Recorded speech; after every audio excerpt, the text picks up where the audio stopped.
Hi, I have a very special doll to share with you today.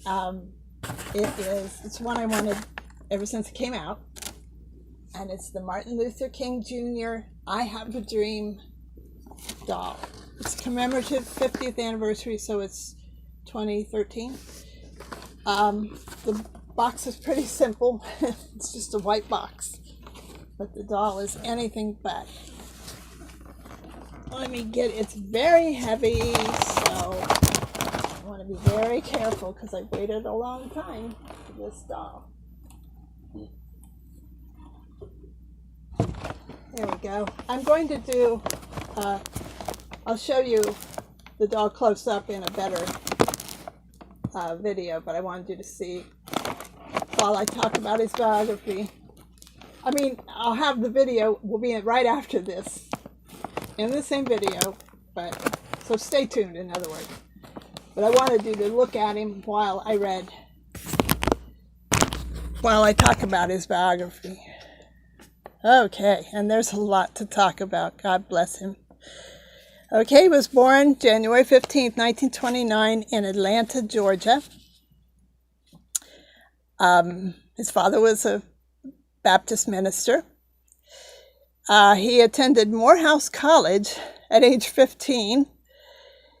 Then he got a bachelor's degree in sociology in 1948.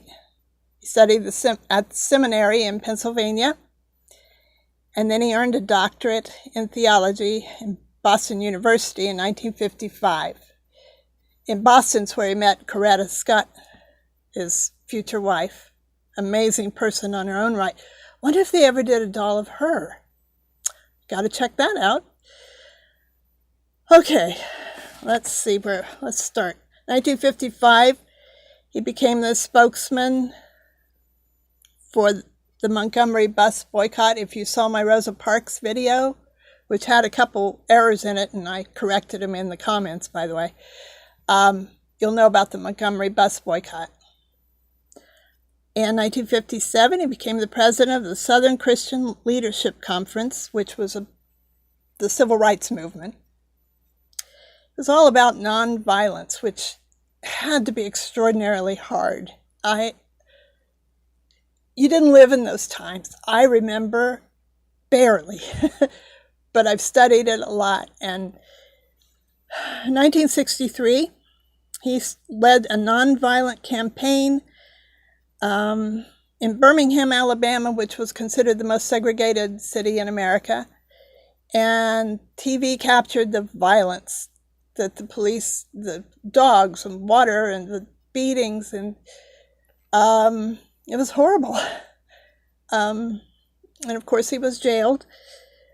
And he wrote the letter from a Birmingham jail, which was really enlightening to people who didn't know much about what was going on.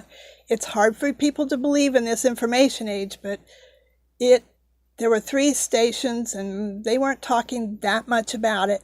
But once that violence was captured, violence inflicted on them, not by them, was captured on television, people in the North suddenly realized we need to pay attention.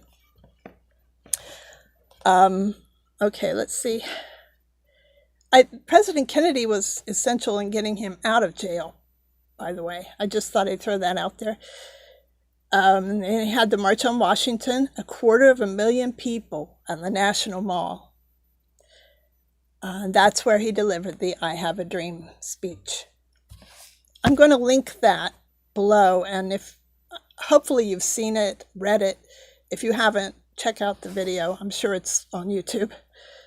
In 1964, he won the Nobel Peace Prize. He was the youngest person to win the Nobel Peace Prize.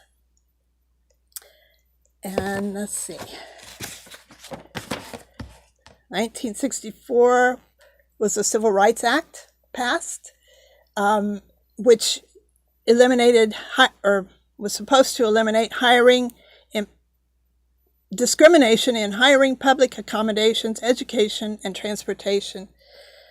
And then in 1965 was the Voting Rights Act. And they marched from Selma to Montgomery. I'm going to diverse for a moment, if you allow me. There was a movie called Selma. I did not watch it. I'm disclosure. But I heard the woman who did it interviewed on NPR, and apparently they portray President Johnson in a very bad light. Again, I haven't watched it, but that's what they said. And because I was listening to things in the movie and I thought, that didn't happen. That didn't happen. And so they asked her, why did you portray President Johnson that way when he used almost all of his political capital to get the Voting Rights Act and the Civil Rights Act passed? She said, well, every movie has to have a bad guy. Well, excuse me. There were a lot of bad guys to go around. Trust me. I remember that much. So, okay, this is about Dr. King, not about President Johnson, but I wanted to throw that out there since I mentioned Selma. Then from 65 to 68, he concentrated on economic justice called the Poor People's Campaign. Let's see, what else?